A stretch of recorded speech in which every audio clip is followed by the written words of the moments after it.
J'ai eu la chance de naître dans une famille aisée, avec un père médecin. Lui, de son côté, m'a beaucoup influencé sur la médecine et sur les médecines naturelles, et m'en montrant d'ailleurs l'importance du terrain. De l'autre côté, ma mère a eu un double impact sur mon évolution professionnelle. C'est qu'elle m'a montré, c'était une femme qui avait un grand cœur, qui était beaucoup tourné vers les autres. Et puis d'autre part, elle a eu une grave maladie, elle était atteinte du cancer. Lorsque j'ai fini mes études de médecine, elle a commencé à faire une grave rechute de son cancer, plus de 18 ans après. Ça m'a fait poser plein de questions. Donc je l'ai piloté à ce moment-là dans les CHU, dans les services que je connaissais bien, parce que j'étais étudiant en médecine à ce moment-là. Enfin, je terminais mes stages à l'hôpital. Et donc j'ai vu toute l'importance, tout le cœur que donnaient tous les médecins, les personnels soignants, les infirmiers, les aides-soignantes. Tout le monde faisait un travail remarquable que j'ai beaucoup apprécié. Et de l'autre côté, j'ai vu aussi les failles. Et donc quand j'ai commencé à exercer, je me suis tout de suite penché vers les médecines naturelles. Alors déjà, mon père m'en ayant déjà beaucoup parlé de l'acupuncture, de l'homéopathie, j'ai commencé à l'étudier. Et j'ai rajouté tout de suite aussi la sophrologie, qui m'a passionné également. Moi, j'étais toujours le fil d'Ariane, certainement, par l'intermédiaire de ma mère, c'était toujours le cancer. Et j'ai terminé par faire un diplôme universitaire de cancérologie clinique, parce que je me suis dit, il faut vraiment aller jusqu'au bout. Il y a 45 ans, j'ai commencé une carrière de médecin généraliste. J'ai commencé à être un généraliste tout à fait conventionnel. Je faisais ce que font tous les généralistes. Je soignais les gens avec les méthodes que j'avais apprises à l'hôpital. Et j'ai eu un choc, c'est que je me suis rendu compte que la médecine que j'avais apprise à l'hôpital, c'est comment voir des gens malades et les soigner d'une manière qui les maintient dans la maladie. C'est un monde terrible. Et cette prise de conscience a fait que je me suis dit non, faire des diagnostics avec la médecine que j'ai apprise, c'est bien, mais peut-être que dans la thérapie, il y a autre chose que la chimie. Et puis peu à peu, j'ai enrichi ma pratique par des méthodes que je n'avais pas apprises à l'hôpital, mais qui m'intéressaient sur le plan de ne pas avoir que la chimie comme solution sur mon ordonnance, mais de pouvoir faire de l'acupuncture, de l'homéopathie, de tenir compte des régimes alimentaires, enfin de m'ouvrir à d'autres techniques. De tout temps, j'ai toujours rêvé de soigner uniquement avec mes mains. Et en fait, j'ai rencontré plein de guérisseurs, de magnétiseurs en France, de toucheurs de feu. Et donc, tous ces gens-là m'ont appris moult techniques. Et ces techniques, pendant longtemps, je les connaissais, mais je ne les pratiquais pas. Je ne me permettais pas de les pratiquer, pour la bonne et simple raison que j'étais médecin et que pour moi, elles étaient complètement empiriques, même si pour moi, elles étaient bonnes, parce que le simple bon sens veut dire que si ces spécialités ont traversé les siècles et qu'elles ont toujours des patients qui viennent les voir, ça veut dire qu'ils ont des résultats. Il ne faut pas prendre les personnes pour des imbéciles. Donc ça veut dire que s'ils ont des résultats, ça vaut vraiment le coup de s'y pencher. Moi, ce qui a été le déclencheur, c'est en 99. En 99, j'ai fait un accident vertébral. J'ai fait une hernie discale paralysante et j'ai perdu l'usage de la jambe gauche. Donc là, on m'a opéré en urgence. Opération, bon, ça a bien marché et tout. Mais le problème, c'est que j'ai mis 3 ans pour récupérer. Parce qu'une fois qu'ils ont fait l'opération, bon, c'est tout. Notre boulot il est fait, maintenant débrouillez-vous. À vous de jouer. Et alors j'ai galéré pendant 3 ans. Et c'est là que j'ai utilisé cette ressource que j'avais. Et j'ai réussi à marcher et puis à fonctionner. Et mon médecin qui a vu ça m'a dit, tu as un don. Pourquoi tu ne l'utilises pas pour soigner les personnes? Tu essayes et puis tu vas voir. Alors j'ai fait quelques essais et c'est vrai que c'était concluant. Et de là, j'ai commencé. On a commencé surtout par des douleurs. Les problèmes des gens qui ont des problèmes de dos. Ça marche bien. On laisse faire et puis ça marche tout seul. Bon. Alors j'ai cherché à comprendre et je me suis rendu compte que les gens sur qui je travaillais, c'est des gens qui étaient énormément stressés. Donc j'ai découvert au fil du temps que c'est le stress, l'excès de stress, les chocs émotionnels, décès, séparation, divorce, des gros chocs émotionnels qui créent des blocages. Alors la tête génère le blocage et ça fait un peu comme si on fermait des portes. Donc les portes fermées, ça empêche de circuler au niveau énergétique et ça crée le problème. Alors en fonction de sa faiblesse, ça va générer telle ou telle chose. Moi le bobo ne m'intéresse pas. Moi ce que je recherche c'est là où ça a généré le problème. Et quand on monte à ça, vous arrivez à faire tout partir en même temps sur très peu de temps. La clé, c'est de comprendre que notre corps est d'une intelligence absolument incroyable. Notre corps est des millions de fois plus intelligent que tous les médecins du monde. Donc si le corps fait une maladie, ce n'est pas pour nous casser les pieds, c'est parce que ça a un sens.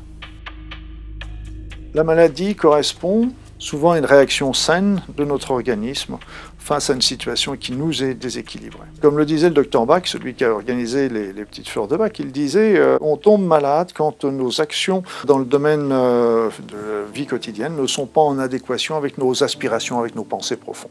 Et ça, il avait raison parce que tout simplement, nous, c'est pareil, c'est qu'on est toujours en train de faire d'être des conciliations, on est en train de faire des compromis avec la vie, avec tout ça. Mais tous ces compromis ne font que nous éloigner. Et de temps en temps, il y a un petit choc émotionnel qui arrive, mais on le met de côté. On l'oublie. Et puis dans un deuxième temps, comme on n'a rien résolu du tout, ce choc émotionnel, ce conflit va revenir, d'une manière peut-être un petit peu plus forte, jusqu'à la dernière touche, déclencher vraiment une maladie, comme si notre conscience ou notre être intérieur n'avait plus que cette ultime solution pour nous faire prendre conscience justement qu'on n'est pas sur notre voie et qu'il était temps de changer. J'ai fait plusieurs années dans la banque avec tout un cursus académique, une haute école de gestion en Suisse. J'étais vraiment très stressé par mon travail et puis j'avais aussi un rapport au monde qui était assez compliqué. Je me mettais beaucoup de pression, je voulais toujours être le meilleur, être très compétitif. Et du coup, ça a généré un stress qui est devenu permanent, un stress chronique jusqu'au burn-out. Et le stress, eh bien, c'est la crispation, c'est du catabolisme, ça crée de l'acidité, ça crée des déchets. Et puis le corps est tout le temps en lutte pour éliminer et à un moment donné, il sature, quoi. Comme on est mal dans son corps, on est mal dans sa tête, on est en dépression, c'est vraiment une sorte d'épuisement total, quoi. Et là, je me suis ouvert à des techniques de bien-être, d'abord la sophrologie, la relaxation. Et puis, de fil en aiguille, je suis arrivé à la méditation. Et puis là, j'ai trouvé vraiment une passion, quoi, quelque chose qui me permettait de me ressourcer, de me reconnecter à moi-même. Et puis d'apprendre aussi à mieux me connaître, d'observer tous ces mécanismes de l'ego, ce rôle que je voulais tout le temps tenir face au monde, face aux autres, pour paraître, et qui me mettait beaucoup de pression sur les épaules. Pour comprendre la maladie, il faut déjà regarder ses causes. Nous sommes tous encrassés, nous sommes tous pollués, nous sommes tous en excès d'acide dans notre organisme, on a plein de polluants, on a des pesticides, tout ça on le sait, il y a des preuves, il y a des prises de sang qui nous l'ont tous montré. Mais bon an mal an, on arrive à vivre, on survit, l'organisme s'en débrouille, etc. Et arrive un beau jour un choc émotionnel qui lui va apporter une émotion. Cette émotion vibre à une certaine fréquence qui va venir se localiser sur un organe qui justement vibre sur cette fréquence et va venir bloquer la circulation énergétique dans cet organe. Si bien que tous les polluants du corps vont se concentrer et vont commencer à déclencher la maladie. Donc la médecine conventionnelle a raison, elle dit bien sûr, c'est les polluants, c'est les acides, c'est l'hérédité, c'est dur. Par contre, le choc émotionnel, lui, n'est pas la cause, lui est le facteur déclenchant, c'est lui qui va indiquer pourquoi la maladie se déclenche à ce moment-là et pourquoi elle se déclenche sur tel organe. Et donc de toute façon, il y a des choses à comprendre dans la maladie. C'est pour ça aussi que j'étais ennuyé en tant que médecin parce que les personnes venaient me voir pour les soigner sur le plan ample. Mais la plupart n'arrivaient pas à comprendre que la maladie essayait de leur demander quelque chose, de changer quelque chose. La plupart du temps, les personnes ont une petite idée de ce qui a pu se dérouler ou ce qui a pu faire venir la maladie. Ils ont une petite idée. Dans leur discours, des fois, ils disent « Ah oui, depuis que je suis en retraite, j'ai eu un cancer, depuis que mon mari m'a quitté, j'ai du mal à dormir et j'ai ceci. » Et ils ont des petites pistes. L'être humain, il va toujours se dire « C'est pas possible. C'est pas possible qu'un mot, qu'une situation, qu'un comportement peut créer une grosse maladie. C'était pas possible. » Notre société persuade les gens qui sont des victimes et que la maladie leur tombe dessus par hasard, comme une tuile qui tomberait d'un toit. C'est tout faux. Dans toutes les médecines anciennes, on dit « nous sommes responsables ». C'est nous qui créons notre santé ou notre maladie. Si on vit d'une manière malsaine, par exemple si je mange n'importe quoi, si je garde la colère à l'intérieur, si je n'ai aucune connexion avec la vie, que je suis dans la haine, dans la peur, dans le contrôle, eh bien, à un moment donné, le fait de tellement mal vivre va faire que la maladie arrive. En fait, la maladie, c'est un avertissement pour nous dire « Oh oh !» comme une ampoule rouge qui s'allume au tableau de bord de la voiture. Ça veut dire qu'il y a quelque chose qui ne va pas. Donc, j'ai compris que la guérison, ça n'a rien à voir avec le fait de faire ou pas des traitements. Les traitements, ça soulage, ça peut faire du bien ou pas, mais La guérison, c'est autre chose. C'est permettre au corps physique de se régénérer parce qu'il sait le faire, mais que pour qu'il puisse le faire, il faut avoir une démarche globale, holistique. C'est-à-dire qu'il va falloir s'occuper de son corps physique, certes, mais ne pas croire que c'est la totalité du problème. Parce que même si vous mangez très sainement, vous faites des jeûnes, des graines germées, des massages et du sport, si vous ne vous occupez pas du corps émotionnel, vous pouvez être malade, non pas pour des raisons physiques, mais pour des raisons d'émotions qui ne circulent pas. Et ce qu'on nous a appris à faire, c'est « tais-toi ». Tu ne cries plus, tu ne ris plus, tu ne pleures plus, tu deviens comme tes parents, sérieux. Et on entre dans le stress, on entre dans ce moule occidental que la vie c'est dur, il faut tout le temps se battre, c'est la compétition, etc. Et on a perdu l'usage de notre corps. Et regardez ce que ça donne, regardez ce nombre de personnes âgées qui sont de plus en plus lourds, qui avalent des pilules et qui ont une vie vraiment catastrophique. Alors que nous n'avons pas été conçus par la nature pour devenir vieux et malades. Il n'y a aucune raison d'être vieux et malade. Si on est vieux et malade, c'est parce qu'on a des habitudes qui nous poussent à ça. C'est vrai qu'on vit dans une société où il y a beaucoup de stimuli négatifs, de stimuli disharmonieux, la pollution, les ondes électromagnétiques. Si l'être humain vivait en harmonie avec un environnement naturel, il serait moins exposé à ces sources de pollution. Mais après, effectivement, il y a comment je me sens, moi. Il y a des gens qui sont exposés aux mêmes stimuli disharmonieux et qui vivent bien. Pourquoi ? Parce qu'ils ont un autre rapport à eux-mêmes, ils ont un autre rapport à la vie. Après, il y a beaucoup de facteurs dans la maladie aussi, le terrain génétique, il y a la psyché. Mais ce qu'on a pu constater, c'est que les gens qui tombent malades, souvent, eh bien, c'est des gens bileux, c'est des gens anxieux, c'est des gens qui sont facilement submergés par le stress. C'est des gens qui ruminent beaucoup. Le mental, c'est la voix qui nous parasite. C'est la voix qui va vous dire « Oui, mais attention, hein, ce soir, tu vas repartir chez toi, donc n'oublie pas de faire le plein d'essence. Et puis, hier, pourquoi tu as dit ça à tel? Tu n'aurais pas dû lui dire, tu aurais dû lui dire plus de et puis le week-end prochain, tu vas à tel endroit, et puis tu n'oublieras pas, parce qu'il faut être... » Moi qui est sans arrêt en train de vous jacasser dans la tête des tas de choses, et ça, c'est pas penser, ça, c'est pas réfléchir. Au contraire, ça vient vous embêter, empêcher de réfléchir. Et quand on arrête ce mental, en fin de compte, c'est ce qui est extraordinaire, c'est qu'en arrêtant le mental, eh bien, d'un seul coup, les choses essentielles ressortent. Et donc, les choses notre esprit devient beaucoup plus clair. On ne veut pas la mort de l'ego, l'ego est utile, on ne veut pas la mort du mental, mais on lui demande simplement de laisser un petit peu la place aux autres. Et comment qu'on peut arriver à calmer le mental? La première chose pour calmer le mental, c'est d'être ici, maintenant, dans le présent. Une petite méditation permet de faire une prise de décision, parce que là, on voit vraiment les points importants, et les choses deviennent très très claires. Pour moi, la méditation, c'est être attentif, être pleinement présent. Et du moment où on est focalisé sur l'instant présent, eh bien, on est moins dans le mental, on est moins pris par nos pensées négatives. Et du coup, ça calme. De par le fait qu'on va s'ouvrir à un plus grand afflux de lumière, de ce que j'appelle le souffle vital aussi, en Inde ils appellent ça le prana. C'est cette quintessence subtile qu'on capte par la respiration et qui est la véritable force de réharmonisation, la force de guérison dont le corps a besoin pour être en équilibre, en pleine santé. Quand on médite et quand on est dans cet état de réceptivité et d'écoute attentive de ce qui est, il y a cette paix qui s'installe et de par cette paix, eh bien, le souffle peut mieux nous pénétrer. On peut mieux rentrer dans le corps et y rétablir l'harmonie. Alors automatiquement, on va se sentir bien dans sa peau, bien dans sa tête, bien dans son corps. Ça nous donne une force, ça nous donne un souffle.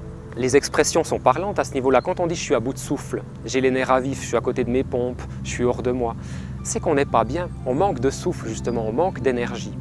On est en déséquilibre. La méditation nous recentre, nous rassemble en nous-mêmes. Et je pense que chacun devrait pratiquer la méditation. Et si on n'aime pas le mot parce qu'il est trop connoté religieux, bouddhisme, et puis qu'on n'est pas versé dans la religion, alors simplement ressentir.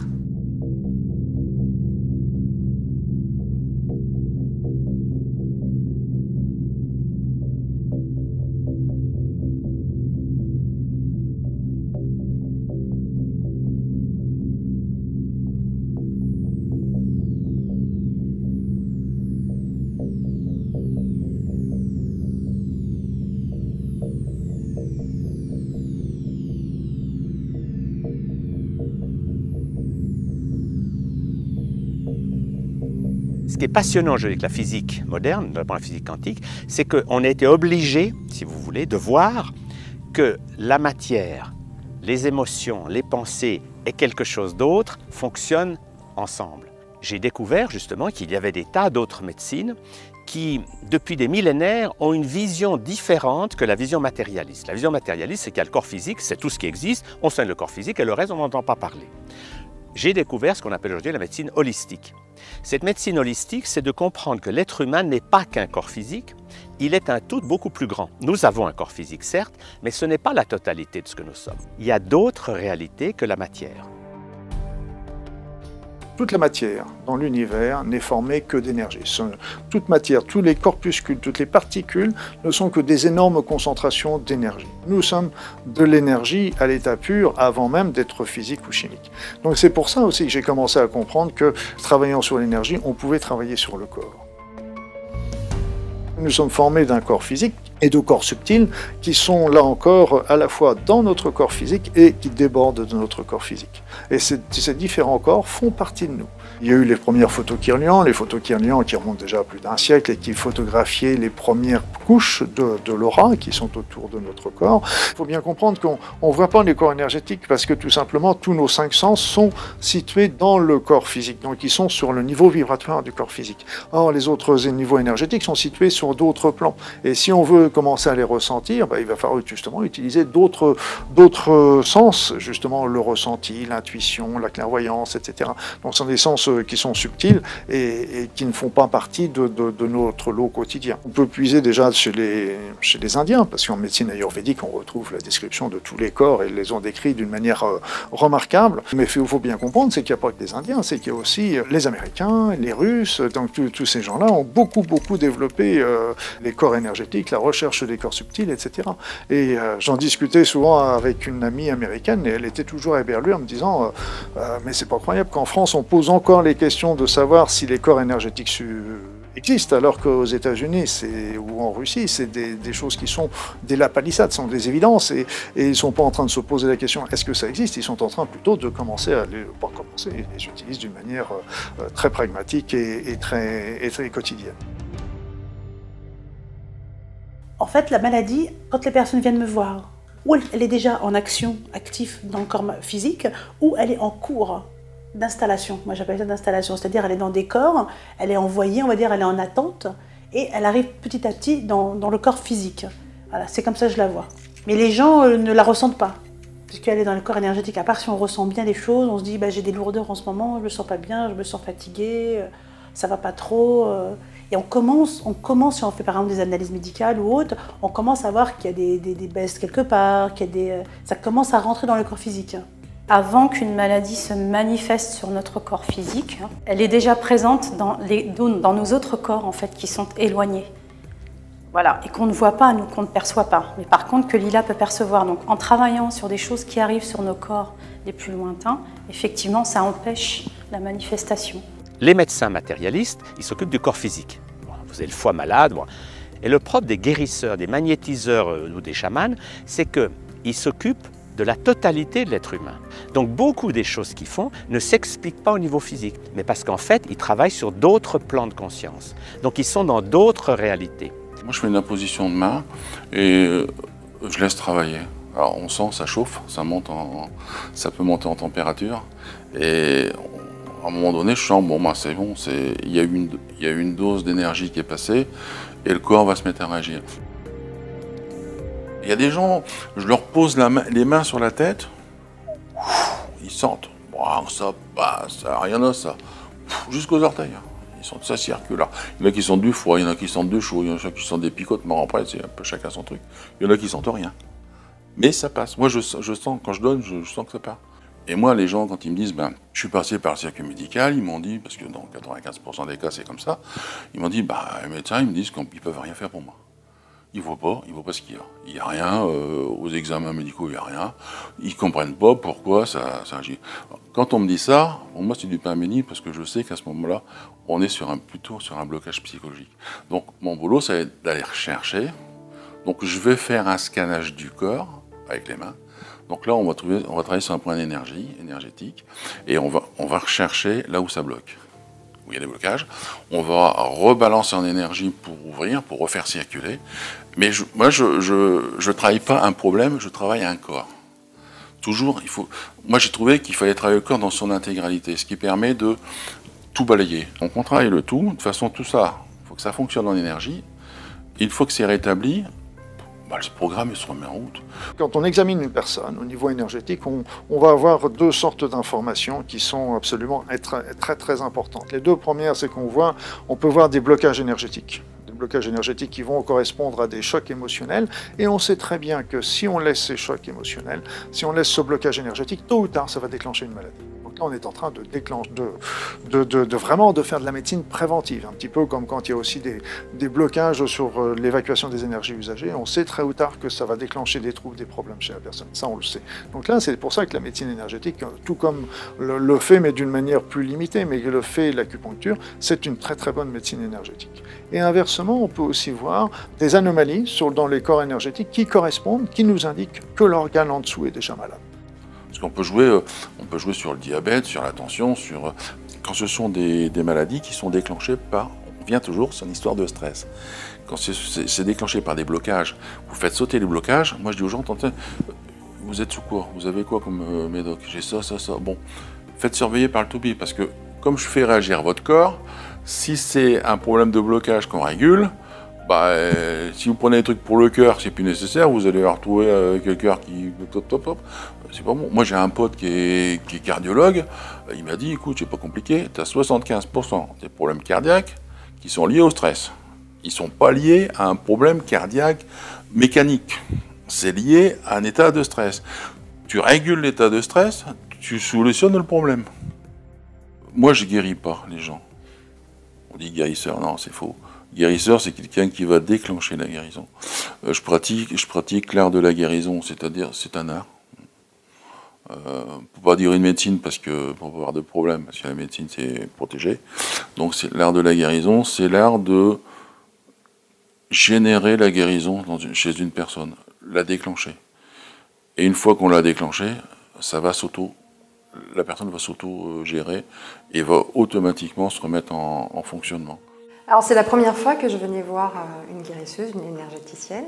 J'avais été orientée vers Lila par une connaissance qui m'avait invitée à prendre rendez-vous avec elle, parce que j'avais expliqué que ça faisait des années que j'essayais de soigner une grosse fatigue que je n'arrivais plus du tout à surmonter. J'avais déjà entendu que des magnétiseurs pouvaient soigner et guérir d'un certain nombre de maux. Elle m'a démontré par un certain nombre d'exercices la puissance et la force du magnétisme. Je me suis sentie voler, c'était extraordinaire. Beaucoup plus légère, j'ai senti qu'un certain nombre, que le poids que je ressentais sur mes épaules, aussi bien physiquement qu'émotionnellement, c'était envolé. En fait, j'avais des gros problèmes de genoux. Et j'étais allée voir plein de docteurs, de généralistes, de spécialistes du genou, des grands spécialistes, 4 ou 5. Et leur réaction, c'était vraiment surprenant. C'était des trucs, vous boitez, vous avez des béquilles, mais on ne sait pas trop ce que vous avez.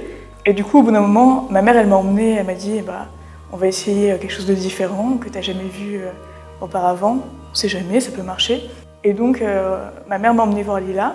À l'époque, je chantais vraiment rien du tout, ce qui n'est plus tout le cas maintenant, mais... Je suis sortie de là, tout de suite ça allait beaucoup mieux. Et mes genoux, dès après j'ai plus de béquilles, je boitais encore un petit peu. Et dès la deuxième fois où je l'ai vue, j'avais plus rien du tout. Elle m'avait donné des traitements avec des plantes, des choses très naturelles, très légères, très faciles à prendre. Si vraiment ils ont une grosse maladie, là, oui, ils viennent, mais vraiment en disant, moi j'y crois pas, je suis là, je tente mon coup. Voilà ce qu'ils me disent. Alors moi après, peu importe, je suis pas avocate, je soigne, et puis voilà, et après, c'est eux qui prêchent pour ma paroisse. Je travaille aussi sur les fibromyalgies. C'est une maladie, ils sont encore en train de chercher comment ça marche, parce qu'ils ne la connaissent pas, ils n'ont pas de solution. La solution c'est morphine et puis antidépresseurs. Et puis pour finir, pour essayer de soulager les gens, parce que c'est grosse douleur, grosse fatigue. Alors vous avez plusieurs étages, et les plus gros étages, c'est les gens qui sont grabataires. Et la fibromyalgie, c'est pas une maladie, c'est un état de stress important. Tout s'est verrouillé. Et quand on arrive à trouver où ça bloque, qu'on libère, là c'est miraculeux. De grabataire, vous passez vous faites du footing. Une fois que vous avez débloqué le corps, et ça se soigne très bien comme ça. Et si vous passez par le milieu médical, il patauge lamentablement parce que c'est pas avec des médocs qu'on arrive à soigner ça. Bon, par contre, si vous avez une infection dentaire et tout, qui a besoin d'antibiotiques, ben, il faut les prendre. Moi, je ne vais jamais contre un traitement. Le gars qui a un traitement médical, c'est pas mon domaine. Il voit son toubib, il se débrouille avec. Moi, je ne travaille pas là-dedans. Par contre, je vais venir en complément. L'important à voir, c'est que dans la médecine holistique, on ne renonce pas au bon côté de la médecine moderne. Parce qu'elle sauve des vies, c'est sûr, quand vous êtes écrabouillé sur la route. Cette médecine d'intervention extérieure a sa valeur. Mais le drame, c'est que cette médecine n'aurait jamais dû quitter les hôpitaux. L'antibiotique qui sauve la vie d'un grave malade, le donner à un enfant quand il a une angine, c'est de la folie totale. Vous voyez ? Donc il faut avoir du bon sens. Et nous, ce qu'on propose, c'est une bonne utilisation de toutes les médecines. Si vous avez un cas gravissime, ok, prenez la médecine chimique chirurgicale, elle a sa valeur. Si c'est moins grave, prenez les méthodes naturelles, l'homéopathie, le régime, etc. Et puis, développez les moyens de santé pour que vous soyez de moins en moins dépendant d'une aide extérieure. Le but, c'est de devenir l'artisan de sa guérison. En toute chose, il y a un bien et il y a un mal. Les médicaments peuvent être utiles. Par exemple, prenons une personne dépressive. Elle a vraiment la tête sous l'eau. Elle ne peut pas faire un travail psychologique, elle ne peut pas ressentir. Elle est vraiment noyée dans sa tristesse, dans ce sentiment de vide. Peut-être que l'antidépresseur va être utile pour lui sortir la tête de l'eau pour qu'après elle puisse faire un travail à un autre niveau. Les médicaments, ça peut être la même chose. Si j'ai une très forte douleur, je ne peux pas méditer. Je vais être dans un état de mal-être. Donc ça peut être intéressant à un moment donné de prendre un anti-inflammatoire. Mais ça ne doit pas étouffer le symptôme et nous empêcher d'aller voir où il y a la cause. Les médicaments, moi, à partir du moment où j'ai été soignée par Lila, j'en prends qu'en cas d'extrême urgence, c'est-à-dire si j'en ai besoin pour une intervention ou qu'il y a vraiment quelque chose d'important, oui, mais sinon, Et d'ailleurs, ma boîte de médicaments à la maison, elle est passée de 2 boîtes comme ça à le strict minimum. À part le dentiste, qui est vraiment quelque chose où on ne peut pas faire grand-chose, je ne vais jamais voir de médecin. Donc si vraiment je suis très très malade et que je n'arrive pas à me soigner parce que j'ai récupéré le rhume de mon fils ou quelque chose comme ça, j'y vais, mais sinon jamais. Si vous voulez, j'ai lu pas mal de choses et pour moi la médecine chinoise c'était de soigner avant d'être malade.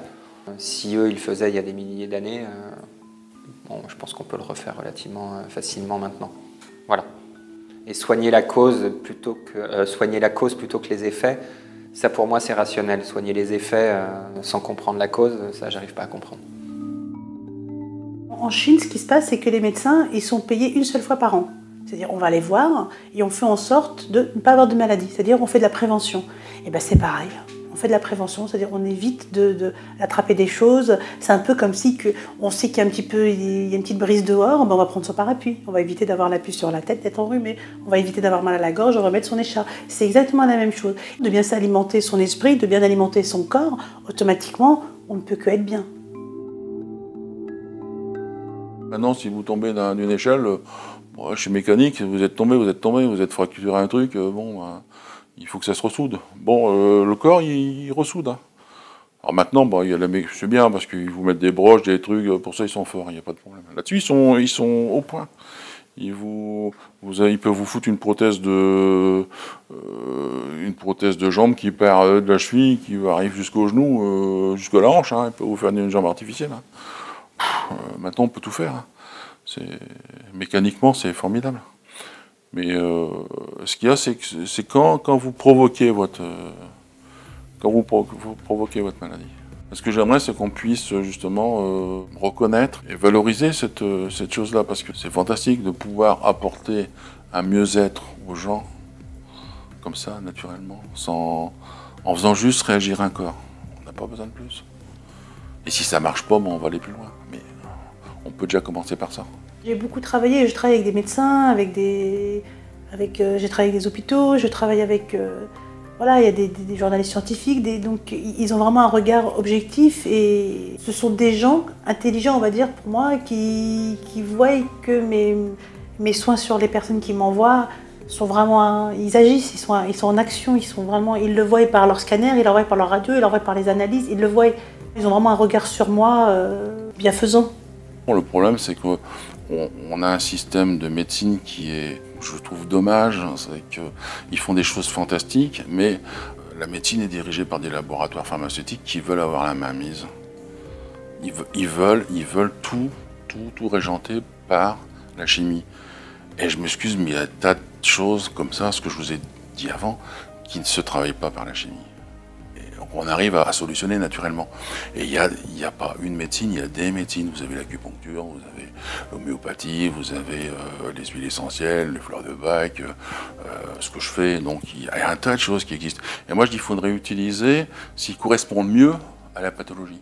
Et commencer par des choses douces et pas commencer par l'artillerie lourde comme on fait maintenant. Parmi les médecins, je pense, je n'ai pas fait de sondage, mais je pense qu'il y a une énorme majorité qui n'admettent pas la médecine énergétique. Déjà, vous savez, l'acupuncture qui touche un petit peu déjà cette médecine énergétique, elle est acceptée du bout des lèvres et encore dans certaines indications bien strictes, etc.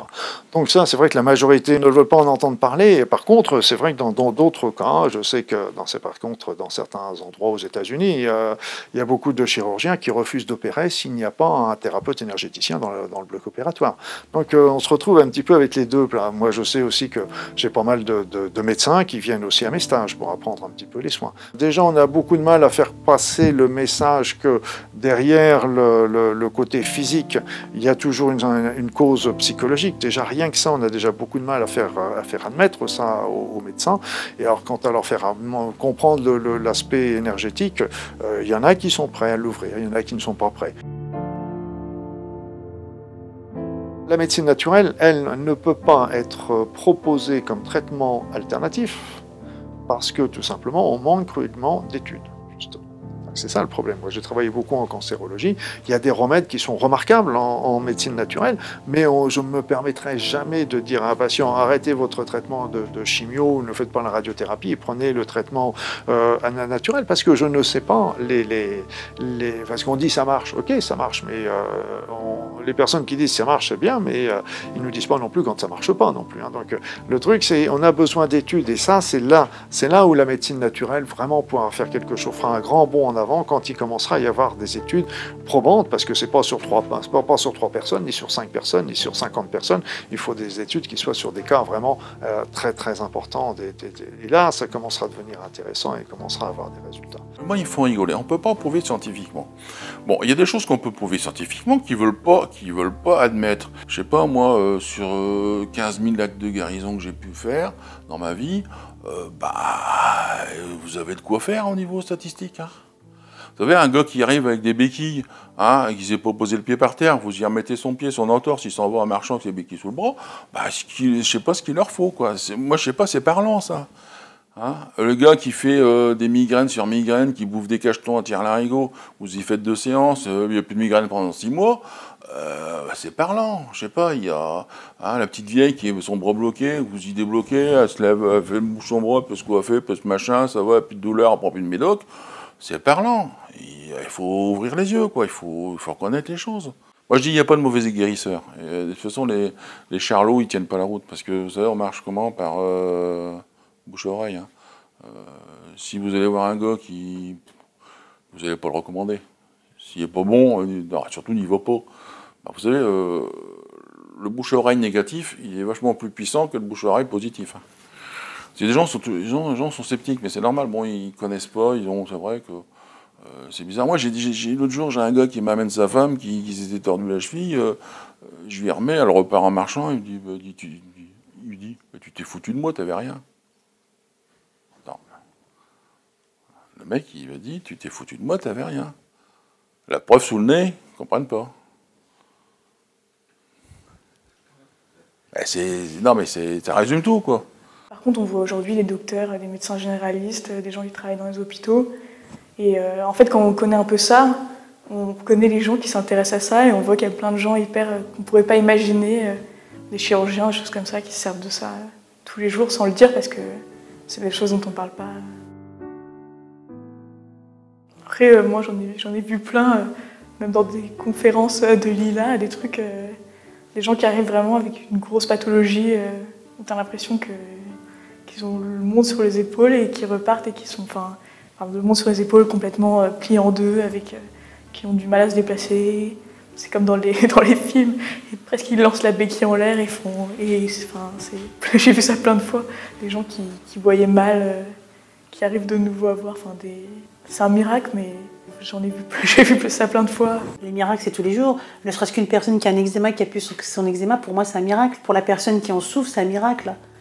Une personne qui doit mourir et qui a pu son cancer et que les scientifiques n'arrivent pas à l'exprimer ou l'expliquer, ou ils disent que c'est bon, voilà, c'est comme ça, c'est que ça devait être fait, ou autre. Bah, non, pour moi, c'est des miracles. Mais il y en a toujours, mais on les cache, tout simplement. On ne va pas dire à la télé « Ah, une jeune femme a été guérie, ah, une femme qui n'arrivait pas à avoir de bébé, un guérisseur l'a guérie ». On ne va pas le dire.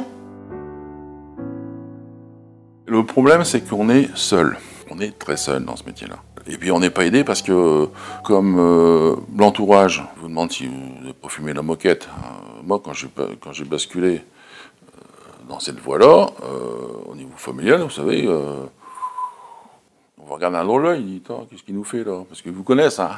Donc il dit « Qu'est-ce qu'il nous fait là ?» Bon, l'extérieur ça passe mieux.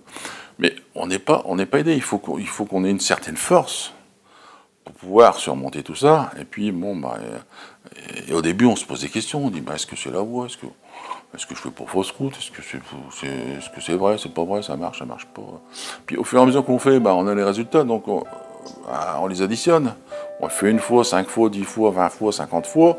Bon, là, à force d'additionner les résultats, on dit, bon, ça fonctionne. On sait que ça marche. C'est dur de vivre dans cette société en tant que médium, c'est dur de vivre dans cette société en tant que guérisseur et en plus en tant que femme.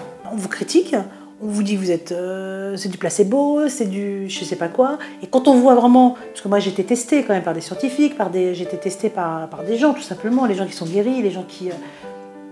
quand on voit même qu'il y a du résultat, que c'est là,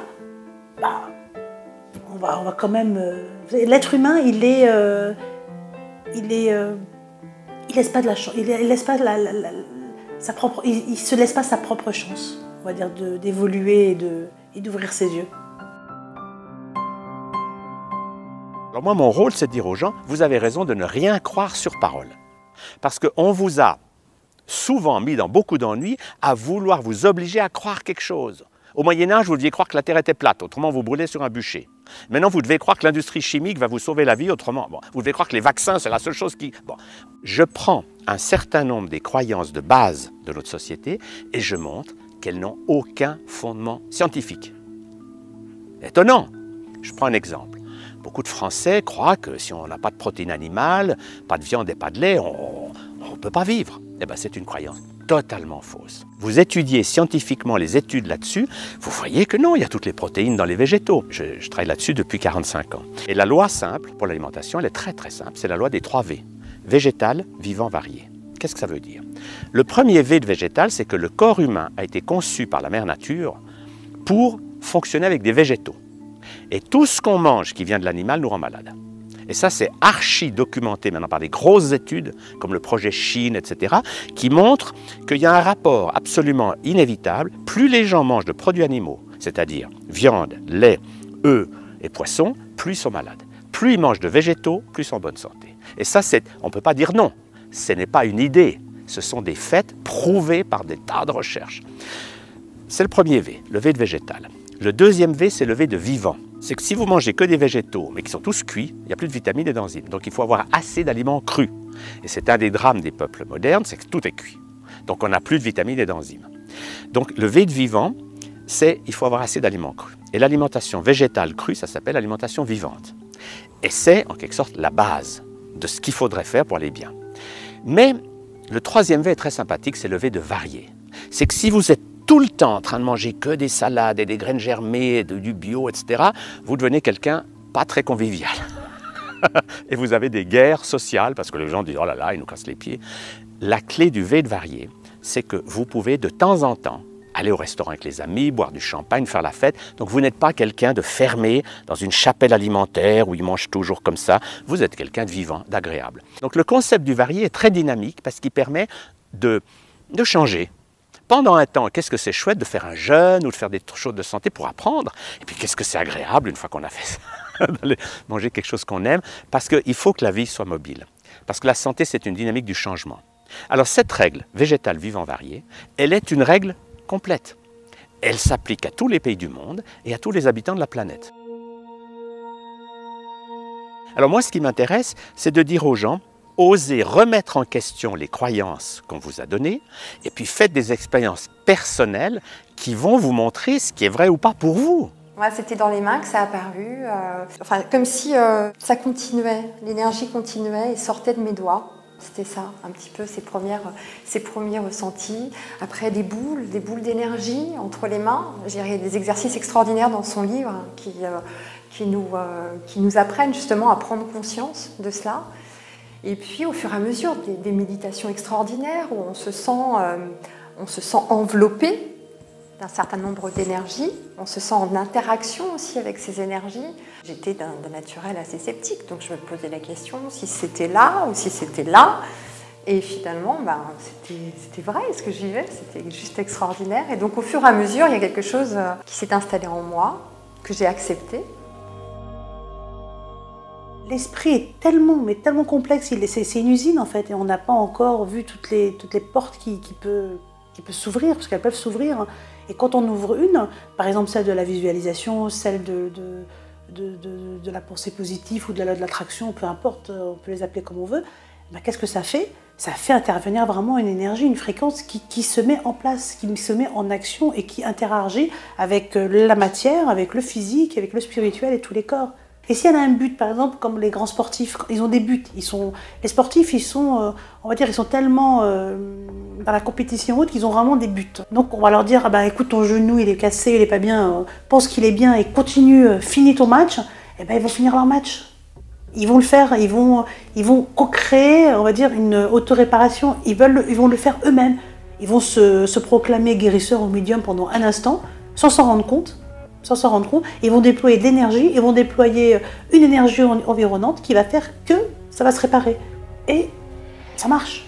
Donc pourquoi pas le faire pour tout le monde et pourquoi pas le faire pour chaque jour, on va dire chaque jour de notre vie. C'est sûr que si, ça peut aider. À la guérison, ça peut aider. C'est un peu une forme d'auto-hypnose. Mais le cerveau, c'est quelque chose de puissant. Ce qu'on suggère, c'est vachement puissant. Quand je travaille sur quelqu'un, je me connecte sur son inconscient, par la pensée. Et je demande au corps de réagir. Et je vois que ça fonctionne bien. Suggérer aux gens, il y a un problème, je veux aller sur ce point-là, je veux que le corps réagisse, je veux qu'il me remette en route cette fonction-là. Je lui demande de réagir. Je lui demande de créer la réaction. Sans parler à la personne. La personne ne le sait pas. D'abord, quand je travaille, j'ai toujours les yeux fermés. Je suis en semi-conscience quand c'est comme ça. Je ne parle pas quand je travaille. Je suis entre deux mondes. Et le gong, je le travaille, pareil, je vais le travailler. Souvent, j'ai une main sur le sommet de la tête de la personne. Et je travaille donc. Alors, en fonction de ce que je vais ressentir sur elle, je vais l'activer. Plus ou moins fort, plus ou moins vite. Alors, ce qui est intéressant avec le gong, c'est que lui, c'est un tsunami. Il passe à travers le corps. Et puis il va faire relâcher l'ensemble. Il faut vivre le truc. Il n'y a que quand on le vit que vraiment là on perçoit la chose.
Alors, avec du gong ou du bol, il y a certaines personnes, quand ils savent se relâcher comme il faut, on arrive à faire des montées en transe. Là, on va faire ressortir des traumatismes qui peuvent revenir, qui peuvent remonter même avant la naissance. Et là, on va faire ressortir des choses. On va faire revivre certaines choses. Donc, pour les faire sortir, pour les expulser. Et c'est libératoire, quoi. Et il y a des personnes qui s'en servent pour voyager. Ils font des sorties de corps. Ils font des voyages. Alors ce qui est marrant, c'est que quand on arrive à ça, quand on arrive à faire une sortie de corps, on sort de notre système, c'est-à-dire qu'il n'y a plus d'espace-temps. Vous allez faire une sortie de corps pendant 30 secondes par exemple, mais en 30 secondes vous pouvez vivre des choses comme si vous avez vécu pendant des heures ou des mois. Il y a des gens qui se retournent, il y a des gens qui font des bonds comme ça sur le matelas, qui font le bond complet, c'est impressionnant. Au niveau du corps, il y a des torsions. Il y a des gens qui pleurent, qui crient, qui disent des choses qui sont incompréhensibles. Des fois, c'est même pas dans la langue. On ne sait pas d'où ça sort, mais ça sort. Et ce qu'il y a de bien, c'est qu'à la fin, elles sont apaisées. On a enlevé un poids qui leur pourrissait la vie depuis un certain nombre d'années. Et là, ils sortent. Dans les soins énergétiques, de toute façon, moi c'est ce que je dis souvent aux personnes qui viennent faire des stages, je leur dis, ne croyez pas qu'une fois que vous aurez fini les stages, que vous serez comme aujourd'hui, en ayant simplement acquis des techniques supplémentaires. C'est quand on commence à toucher l'énergie, quand on commence à l'appréhender, quand on commence à s'apercevoir de sa réalité, quand on commence à enlever des blocages énergétiques, qui sont des chocs émotionnels. Donc d'un seul coup, ça veut dire qu'on est en train de complètement se transformer, on est complètement en train ça bouleverse complètement notre vie. Donc d'un seul coup, il y a commencé à y avoir aussi des personnes qui vont s'ouvrir. Ah bah oui, tiens, j'avais eu des choses, des pressentiments, des canaux qu'ils avaient étaient déjà présents, mais ils vont continuer de l'ouvrir, ils vont se permettre d'aller un petit peu plus loin. Donc c'est la médiumnité, c'est de comprendre un petit peu que d'un seul coup, si on peut sortir de notre corps et que notre conscience s'en va et que le corps reste, ça veut dire que si notre conscience s'en va, ça veut dire qu'elle n'est pas dans le cerveau, c'est qu'elle est ailleurs en plus. Et donc on a aussi des preuves quelque part indirectes, tout simplement avec les études des gens qui font des morts imminentes, les états de mort imminente, sont des gens qui sont capables de sortir de leur corps et donc et de décrire ce qu'ils ont vu en étant sortis de leur corps, alors que techniquement, par exemple, ils étaient morts cliniquement, alors qu'ils peuvent aller visiter d'autres pièces dans un hôpital et décrire ce qu'ils ont vu. Donc il y a des choses comme ça qui sont aussi des preuves pour ceux qui le voudraient. C'est pas des preuves scientifiques, mais c'est des témoignages qui sont quand même très importants également. On ne peut pas rester bloqué dans l'idée que j'ai un corps de matière, que je vais mourir, que ça s'arrête. Parce que mon corps émotionnel, mon corps mental, mon corps spirituel, c'est des corps vibratoires. Ils ne peuvent pas être morts. Ils peuvent être détruits. C'est comme si quelqu'un vous disait « Ah, le poste de télévision, je le casse et ça détruit TF1 ». Les ondes sont là. Donc nous ne sommes pas des êtres de matière. Il n'y a que le corps de matière qui meurt un jour, il le rend à la terre. Mais avec le corps émotionnel, le corps mental, le corps spirituel, on continue. Notre corps physique, il nous permet d'être sur Terre, de se véhiculer, de faire des choses et autres. On a plusieurs corps qui nous permettent aussi de ressentir les choses, de les vivre, de travailler sur nous, de pouvoir faire plein de choses, il y a plein de possibilités. Et quand on meurt, quand on part, en fait, d'ailleurs ça a été vu scientifiquement, qu'ils ont scanné une personne qui est en train de mourir. On voit une sorte d'énergie, de couleur qui est en train de partir de la personne et on voit plus ou moins tous les corps qu'il y a sur la personne, un peu comme les photos de Kilian. Et donc on voit que là, il y a une énergie qui monte, de couleur rose en plus, c'est très beau, de couleur rose, qui monte et qui s'échappe par la bouche et qui monte. En fait, depuis toute petite, je croyais en Dieu, mais je me posais plein de questions et je me demande par rapport à la foi, par rapport à ce qu'il y a d'autres mondes, enfin, comme tous les êtres humains, je pense, se posent la question, est-ce qu'il y a autre chose à côté? Et en fait, les ateliers m'ouvraient une porte vers des mondes plus subtils, des mondes qu'on ne voit pas forcément, mais des choses qu'on ressent, le monde du ressenti en fait.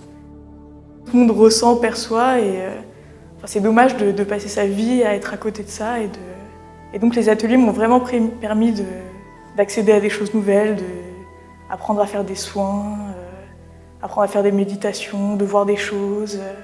Moi j'ai l'impression maintenant d'apercevoir clairement des messages que j'entends à différents moments de la journée. Enfin voilà, j'ai l'impression d'entendre et j'entends des messages qui sont clairs. J'avais donné un exemple une fois, je devais prendre une route que j'avais l'habitude de prendre et j'entendais ne prends pas cette route, le chemin est barré, ou ne prends pas cette route, et puis je n'ai pas écouté et j'ai pris la route et effectivement à un moment la route était barrée, donc j'ai dû faire demi-tour et là je me suis dit bah ouais je l'avais entendu, j'aurais dû écouter, voilà c'est tout. Donc voilà, c'est des cas un petit peu concrets comme ça. Alors au départ c'est un peu déstabilisant, c'est perturbant, donc on se dit c'est moi, j'ai vraiment entendu, j'ai pas entendu, non, c'est moi qui me parle. Et au fur et à mesure, on se rend compte que voilà, c'est vraiment du concret. Donc maintenant, quand j'entends, c'est très furtif. j'essaye de capter l'info et de me dire je fais attention. On se sent peut-être un peu déphasé ou un peu pas à côté de la plaque, on va dire. Mais il y a tellement de synchronicité, il y a tellement de choses, il y a tellement de messages de l'univers, on va dire. Il y a tellement de messages, il y a tellement de choses qui se créent, qui se co-créent dans l'instant que, voilà. Après, c'est vraiment se dire, on ferme les yeux et puis on n'entend plus rien, on voit plus rien, ne serait-ce que sans être médium, sans être guérisseur, sans rien du tout. Il y a des messages, il y a des choses. Moi, je crois en le fait qu'on attire à nous ce qui émane de nous. Si je vibre la disharmonie, il y a plus de chances que j'attire des choses disharmonieuses dans ma vie. Et ces choses seront quelque part le reflet de ce que je suis moi-même, effectivement. Ça, je crois qu'on peut le dire. Et je crois qu'on peut surtout l'expérimenter, parce qu'à un moment donné, il y a les croyances et puis il y a ce qu'on vit. Et dans ma pratique, une fois qu'on commence vraiment à observer les choses, on voit que si on n'a pas réglé quelque chose, on risque de l'attirer, comme des situations récurrentes qui reviennent, toujours le même type de confrontation avec les gens, de choses qui nous sont dites. Hein. Et par contre, une fois qu'on a lâché prise, qu'on a guéri la cause qui finalement se manifestait en tant que conséquence à l'extérieur, elle ne se manifeste plus. Parce que le monde des causes est toujours en nous, le monde extérieur est le monde des conséquences. Si je guéris la cause, la conséquence ne se manifeste plus, effectivement. Notre société nous amène de plus en plus vers la peur de la crise, la peur du chômage, la peur de manquer, la peur de la guerre, la peur des attentats, la peur, et tout ça, ça nous tire vers le bas. Et si bien que c'est pour ça que la plupart des personnes de mes concitoyens sont si mal à l'aise et qu'en fin de compte, ils se retrouvent tiraillés entre des sentiments inconscients qui les attirent vers le haut, et puis ce qu'ils vivent, ce qu'on leur montre au quotidien, et qui les tire vers le bas. Et puis on vous donne un journal qui vous redonne encore un petit coup en vous disant les augmentations qu'il va y avoir ou les risques de guerre ou d'attentat. C'est pas fait pour remonter votre niveau vibratoire. Et le problème, c'est que la personne, quand elle a peur, elle va vibrer la peur. Et elle va tirer des circonstances qui lui donneront raison d'avoir eu peur. Elle va dire « Ah ben j'avais raison d'avoir peur puisque ça s'est manifesté » sans savoir que c'est elle qui a produit la chose, qui l'a attirée. Alors qu'effectivement, si on a peur, il faut aller voir pourquoi on a peur. On a souffert du manque quand on était plus jeune. Peut-être qu'on a hérité de mémoire aussi au niveau du manque. Nos ancêtres ont manqué et puis on a hérité de cela. Mais ce n'est pas parce qu'on l'a hérité ou qu'on a vécu ça dans l'enfance qu'on doit vivre avec toute sa vie et qu'on doit attendre que ça se compense à l'extérieur pour ne plus être dans ces sensations de manque. Souvent, les gens, justement, attendent que ça change à l'extérieur pour être dans le bonheur, dans la joie. Et du coup, ils conditionnent leur état d'être aux circonstances extérieures et ils perdent leur pouvoir. Ils donnent leur pouvoir au monde extérieur aux autres. Dans la méditation, dans la voie spirituelle en général, on va se réapproprier notre pouvoir par la prise de notre responsabilité pleine et entière dans ce qu'on crée. Si on se croit victime et qu'on croit que les solutions doivent venir de dehors, eh bien on est dans la souffrance et la dépendance. Si on dit je suis responsable, je prends ma vie en main, alors on va pouvoir apprendre à gérer son corps physique, son corps émotionnel, et on entre dans une dynamique de la responsabilité. Et ça, c'est ce qui fait peur à beaucoup de gens. Ils sont des assistés. Ils ne veulent pas se prendre en main. Mais moi, ce que j'aime et que j'admire, c'est que dès que quelqu'un prend sa vie en main, il commence à devenir un créateur. C'est pour ça qu'à un moment donné, il faut accepter la responsabilité de ce qu'on a créé. Après, c'est une question aussi de foi. Est-ce que j'ai foi en mon pouvoir créateur ou est-ce que j'y crois pas du tout? Après, on rentre dans les croyances. Il y a des gens qui ne vont pas y croire et ce sera peut-être juste pour elles, au niveau de leurs croyances, qu'elles continuent d'expérimenter le manque, la souffrance et qu'elles se positionnent constamment en victime. Si elles font ce choix-là, elles ont le droit, mais elles vont subir les conséquences, c'est sûr. On n'a pas besoin de souffrir pour apprendre. Moi, je suis partisane de ne pas souffrir pour apprendre. On souffre assez pour après se dire, avoir une expérience de la vie qui arrive, puisqu'il faut grandir, il faut passer à un autre stade de notre vie. Non, c'est sûr que la maladie, elle est là pour nous faire comprendre les choses, mais justement, de se prendre en charge, d'être responsable, on va dire, spirituellement responsable, écologiquement responsable, donc, holistiquement, va nous permettre de ne pas avoir accès à ces expériences qui sont si mauvaises, en fait, puisque souffrir pour comprendre les choses, c'est horrible. Moi, je crois qu'il y a une période d'ouverture, parce qu'il y a de plus en plus de gens qui souffrent. Et la souffrance est un déclencheur. Hein. C'est comme si elle nous fichait un coup de pied aux fesses pour dire qu'il y a quelque chose qui ne va pas, il faut changer les choses. Quoi. La souffrance est désagréable et puis en principe on n'aime pas ce qui est désagréable. Donc on va chercher à trouver des solutions. Et parmi ces solutions, il y a la méditation, il y a le développement personnel, il y a la spiritualité au sens large. la sophrologie, la relaxation, l'hypnose. Tout ça, ce sont des outils qui sont mis au service de ce retour à l'harmonie. Là, il va y avoir aussi une révolution en médecine très prochainement, et ce sera une révolution très technique, avec des possibilités. On va faire rentrer l'informatique au niveau des yeux, des oreilles, etc. Donc, qui va permettra de transformer beaucoup de patients qui sont grabataires. Ce sera merveilleux de ce côté-là. On est capable de faire des choses par rapport à avec les cellules souches, on va créer des organes, des tissus, etc. On fait avec les nanoparticules, on peut pénétrer à l'intérieur des cellules. Donc, il y a plein de choses qui sont en train de se développer d'un autre côté. Mais de l'autre côté, il y a les capacités de l'être humain qui deviennent de plus en plus fortes. C'est pour ça que cette notion est vraiment très intéressante. La puissance de notre pensée est très forte. Or, aujourd'hui, on voit bien que dans notre société, on a une société qui est quand même très militarisée, très policière, très surveillée, etc. Moi je vois quand je suis à Paris, de temps en temps, je vois des manifestations avec 50 personnes et il y a déjà 10 quarts de CRS autour d'eux. Je veux dire, c'est des choses qui sont complètement d'un autre âge, je dirais, quelque part maintenant. On n'a plus à monter sur les barricades parce que tout simplement, la puissance de notre esprit peut changer notre environnement. On peut essayer de faire taire des gens. Bon. Mais il y a un jour, quand il y en a trop qui s'éveillent, on ne peut plus bloquer le mouvement. Tous ces espèces de murs qui nous ont emprisonnés dans des croyances de stress, ça va tomber. Je peux vous dire que depuis 45 ans que je suis ça, c'est ce qu'on appelle une courbe exponentielle.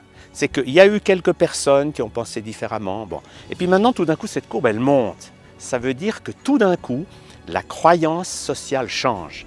Aujourd'hui, il y a de plus en plus de gens dans la recherche classique et dans toutes les disciplines qui se rejoignent et qui disent exactement pareil. La physique quantique, c'est une physique de la conscience. Vous voyez, et des gens, justement, il y a beaucoup de gens, comme Deepak Chopra ou d'autres, qui sont justement des gens qui font le pont et qui montrent qu'il faut arrêter d'opposer la science avec la spiritualité. Ce sont toutes des approches qui vont vers la même chose. Et la conclusion de tout ça, c'est de savoir qui nous sommes. Si je crois que je suis un être de matière avec un cerveau gauche seulement qui fonctionne, j'ai une vie limitée. Si je m'ouvre, je comprends mon corps physique, mon corps émotionnel, mon corps mental et je m'ouvre au spirituel, j'entre dans une vie de plus en plus joyeuse, agréable. Et c'est ça le but, c'est qu'on crée une humanité consciente, libérée de toutes les folies et de tous les dogmes du passé. La voie spirituelle, c'est aussi apprendre à reconnaître le vrai du faux, l'illusion de la vérité. Et pour ça, il faut du discernement et ce n'est pas en lisant des livres qu'on va obtenir ce discernement, c'est en faisant des expériences et c'est en faisant confiance à notre petite voix, en allant à l'intérieur de soi, en observant, en reconnaissant notre fonctionnement, etc. C'est une observation de soi, connais-toi toi-même, hein, tout est résumé là, dans ces quelques mots, connais-toi toi-même.